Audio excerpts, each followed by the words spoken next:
Hello everyone, আসসালামু আলাইকুম। আমরা গ্রামে কিভাবে টক দই তৈরি করি আজকে আপনাদের সাথে সেটাই শেয়ার করব। আশা করছি আমার এই রেসিপিটি আপনাদের খুব ভালো লাগবে।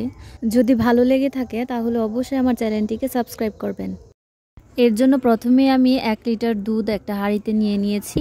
এবার এটাকে আমি জাল করে অর্ধেক করে নিব। আপনারাও যতটুকু পরিমাণ দুধ নেবেন ওটাকে জাল করে এর অর্ধেক করে নেবেন, এতে করে দইটা খুব ভালো করে পড়ে।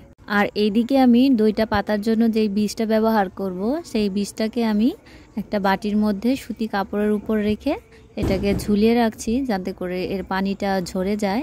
এতে করে দইটা কিন্তু খুব সুন্দর এবং একটু ভারী ভারী পড়বে। আমি কিন্তু এই দইটাকে ভালো করে ফেটিয়ে নিয়েছি। এখন এটাকে কাপড়টার মধ্যে দেওয়া হয়ে গেলে এটার চারপাশের কাপড়টাকে ভালো করে গুছিয়ে নিয়ে এটাকে একটা জ্বালানার মধ্যে আমি ঝুলিয়ে রাখছি যাতে করে এর পানিটা ভালো করে ঝরতে পারে।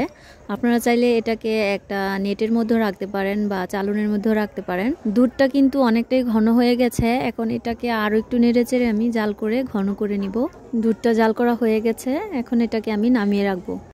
এবারে গরম দুধটাকে নেড়ে চেড়ে আমি ঠান্ডা করে নিব। এটাকে কিন্তু আমি বেশি ঠান্ডা করব না, এটাকে কুসুম গরম করে নিব। এবার দইটা পাতার জন্য আমি একটা প্লাস্টিকের বাটি নিয়ে নিয়েছি। এই বাটিটাকে আমি ভালো করে ধুয়ে শুকিয়ে নিয়েছি। এবার এর মধ্যে দইটা তৈরি করার জন্য যে বীজটা আমি পানি ঝরিয়ে রেখেছি সেই বীজটাকে দিয়ে একটা চামচের সাহায্যে আমি ভালো করে পাত্রের চারপাশে লাগিয়ে রাখছি। বাটিটার চারপাশে দইটা লাগানোর কারণে দুধের মধ্যে আর কোনো দই দেওয়ার প্রয়োজন পড়বে না।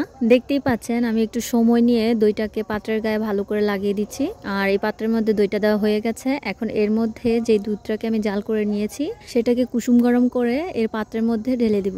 দুধটা ঢালা হয়ে গেলে এটাকে আমি ঢাকনা দিয়ে ঢেকে দিব এবং এটাকে তাড়াতাড়ি তৈরি করার জন্য আমি মাটির চুলার উপর একটা কড়াই আগে থেকেই বসিয়ে দিয়েছি।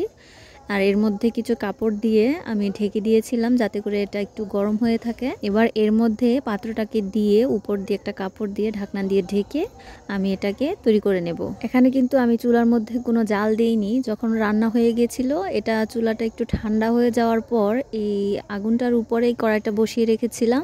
এইভাবে 5 থেকে 6 ঘন্টা অপেক্ষা করার পর আমার দইটা খুব সুন্দরভাবে পড়ে গেছে। এখন আমি আপনাদেরকে এটা খুলে দেখাচ্ছি দইটা কিরকম সুন্দর হয়ে পড়েছে। এবার আপনারা চাইলে এটাকে ফ্রিজের মধ্যে রেখে বেশ অনেক দিনই ব্যবহার করতে পারবেন। আর এটা দিয়ে আমি পরবর্তীতে কোনো রেসিপি নিয়ে আপনাদের কাছে উপস্থিত হব। আশা করছি এই রেসিপিটি আপনাদের খুব ভালো লেগেছে। যদি আপনাদের এই ভিডিওটা ভালো লেগে থাকে তাহলে অবশ্যই আপনার ফ্রেন্ডস এবং ফ্যামিলির সাথে শেয়ার করবেন। আল্লাহ হাফেজ।